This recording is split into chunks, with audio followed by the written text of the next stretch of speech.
Hey, good morning. How y'all doing? It is Well Red Beard. It's a damn fine day to talk about a book. It's a damn fine day to talk about some books. We are here for what do I call it? Book talk. Book talk. I think it's episode two, which is basically a weekly wrap up. But like I talked about, kind of,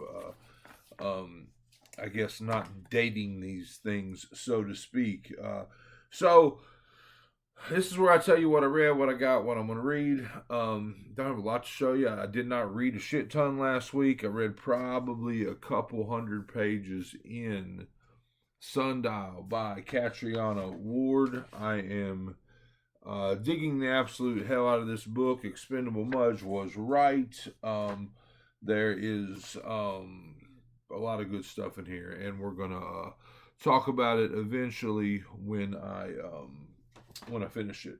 Uh, Took a little road trip, not really a road trip, but went to IKEA. Big shit. Got some new shelves. Now I had three of these shelves in the office before.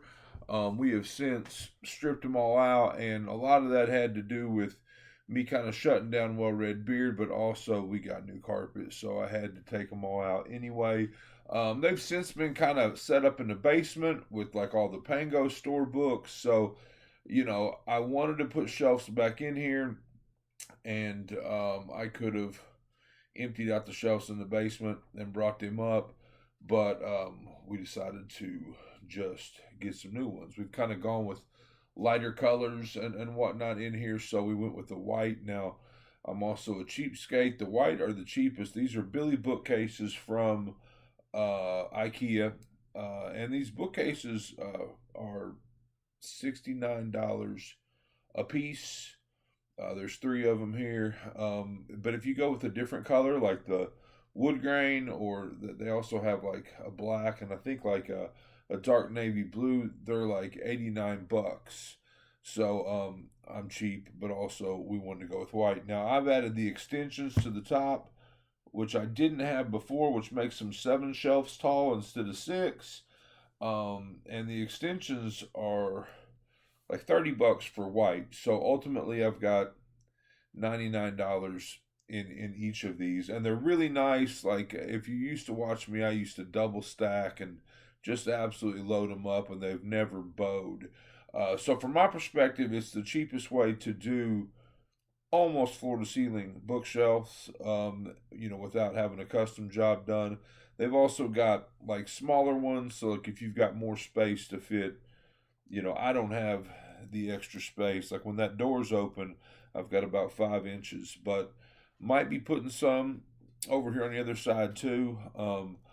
Ultimately, we're kind of putting a library together, which has been fun because before this was all my books, and now we're kind of consolidating and putting our books together, which for people that have been married for or have been together for 26 years, I guess it's time, joint bank accounts, joint library, and so on and so forth. So the vast majority of this stuff is her stuff that she's read. This stuff up over here is some TBR, and then this little shelf here is stuff that I've read since getting back into it October 2nd. That's the stuff I'm actively working on getting reviews out for and stuff. But I've got books behind me again.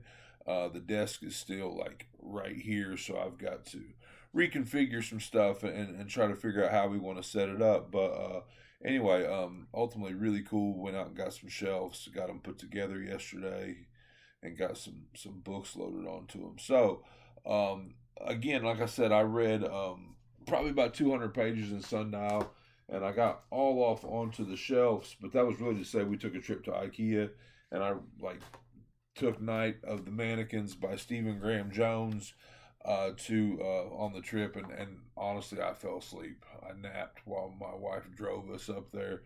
I read like 10 pages before falling asleep. I don't know that I'm going to be a huge fan of this one. It kind of feels more along the lines of teenage, angsty stuff like My Heart is a Chainsaw, which I didn't like, as opposed to, I don't know, just the different feel I got from The Only Good Indians, which I really did like. So I don't know that I'm going to love this one, but anyway, I grabbed this on the way out. I never, if I'm going to be on the road, like with the possibility of reading in a car, I never take the book that I'm working on. I always start something new because if I'm struggling to, I guess, keep up with it or pick up on it while reading in a car, I want it to be something that I'm just starting as opposed to something that I've already got 200 pages invested in. So, but I did start Night of the Mannequins by Stephen Graham Jones.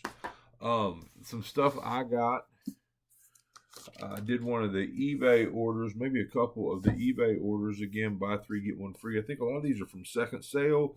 Some are from thrift books. It just depends. But again, I've been buying up some Malerman. I've read 3 Malerman books with more to come. But I got Goblin by Josh Malerman. Now, for me, when I saw this come out, this is one of the most dynamic, attractive covers I think I've ever seen. I mean, yes, of course, the maze and even the girl in blue screams The Shining to me, but um, just this cover is super dynamic to me, just very, very attractive. And this is a novel and 6 novellas, so I'm not going to say this is the next Malerman I'm going to read, but by cover, this is one badass cover. So, I also look. I passed on this one when it came out. Picked this up in the buy three get one free. This is Gretchen Felker Martin, and it is called Manhunt. And for a completely different reason, also a very dynamic cover. So, anyway, so yeah, I picked that one up. I've been wanting to get into Andy Davidson forever. I've heard this book is amazing. I don't think I have read a single Andy Davidson book, and I'm sitting there talking, trying to peel the sticker at the same time, but I did not get it all the way. Oh, yeah, I did. Anyway, I got The Boatman's Daughter by Andy Davidson, and this one was just kind of a whim buy to kind of complete the 4-book order. I don't even know if it's horror. It says it's a winner of the 2020 McIlvany Prize for Scottish Crime Book of the Year. But that's also a very cool cover. Pine by Francine Toon. And then more of the same. I got I don't know where they all went. Some of these were like from 2 different orders. The Goblin, when I bought Goblin, I also got a copy of Joe Hill's The Fireman, but it came beat to shit without a dust jacket, and I basically just threw it away.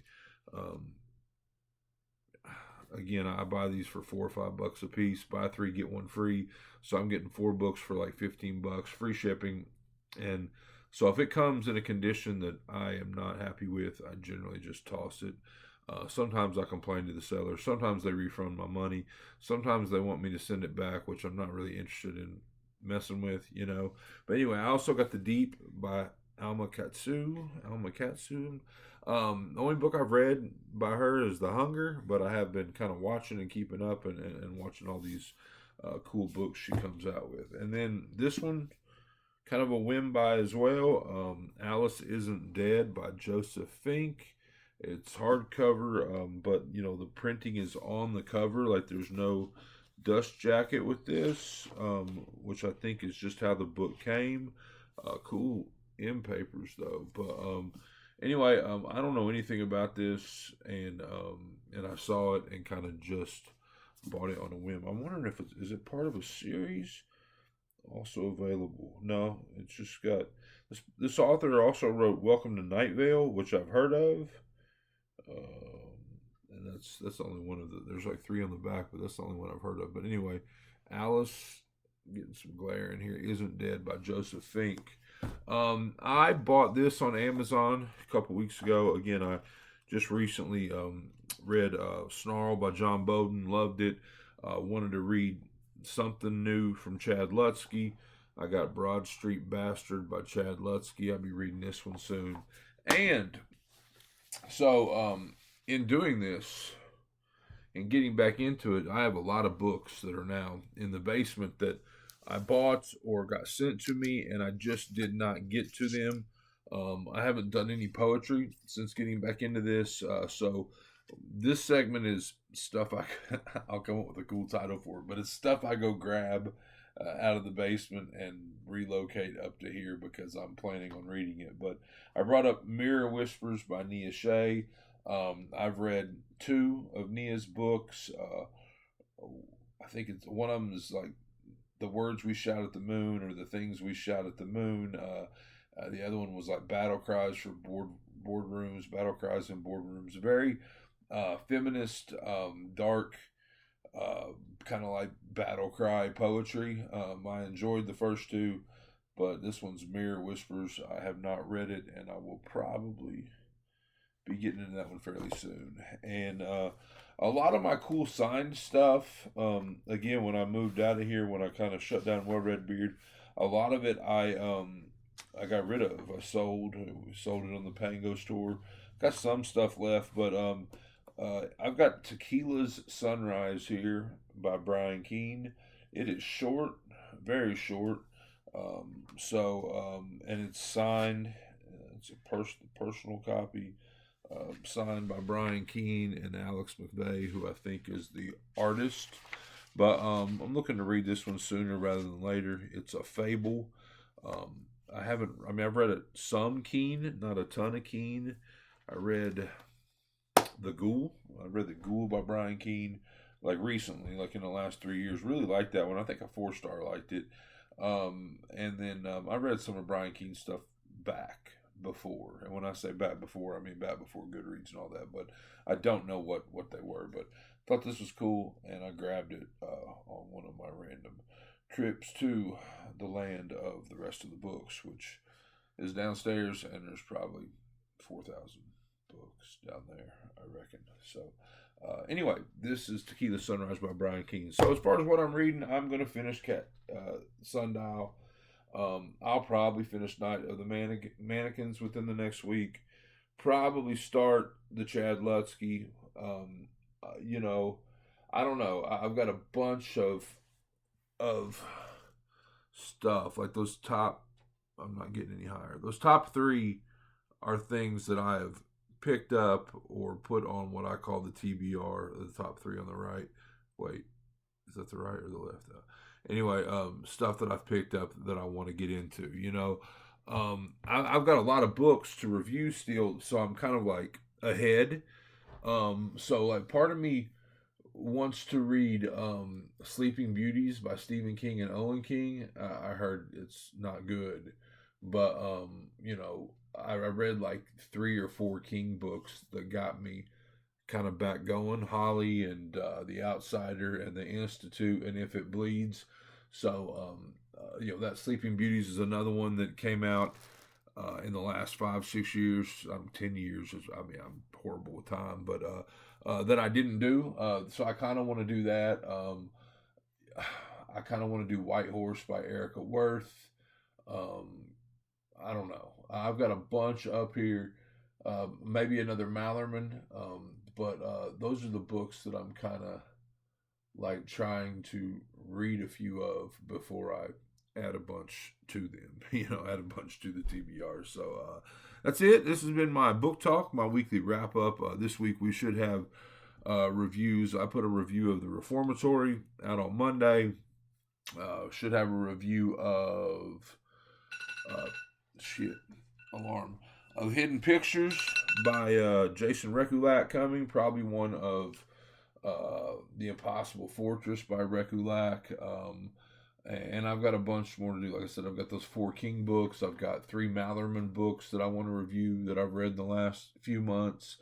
I've got S.A. Cosby's All the Sinners Bleed, a couple other C.J. Tudor books. So that's kind of what I'm doing. I'm trying to catch up with reviews on the books that I've read, in the last few months. So this has been Well Red Beard. Hope you enjoyed it. This was my book talk.